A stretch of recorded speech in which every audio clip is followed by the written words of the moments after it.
আসসালামু আলাইকুম। আজ আমি একটি খুবই মজাদার একটা রেসিপি দেখাবো। আশা করি সবার খুব ভালো লাগবে। ভিডিওটা প্রথম থেকে দেখবেন। প্রথমে আমি কাঁচা কাঁঠাল কেটে নিয়েছি, টুকরো টুকরো পাতলা করে নিয়ে লবণ হলুদ দিয়ে সিদ্ধ করে নিয়েছি। নিয়ে দেখতে পাচ্ছেন এখানে আমি বেসন নিয়েছি পরিমাণ মতো, যে কয়েকটি ভাজবেন সেই হিসেবেই নেবেন। এখানে লবণ হলুদ মরিচের গুঁড়া জিরে বাটা আদা বাটা ব্যবহার করেছি।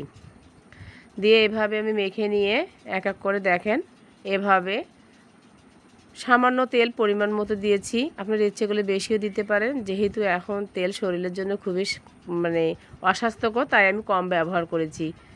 এভাবে সিদ্ধ করা কাঁঠাল খুব অল্প তেলেই হয়ে যাবে। দেখেন কত অসম্ভব সুন্দর লাগছে, খেতে খুবই ভালো লাগবে। আপনাদের বাসায় অবশ্যই এভাবে একদিন তৈরি করবেন আর খেয়ে জানাবেন কেমন হয়েছে। আর ভিডিওটা যদি ভালো লেগে থাকে বেশি বেশি লাইক কমেন্ট শেয়ার করবেন। ভালো থাকবেন সবাই। আল্লাহ হাফেজ।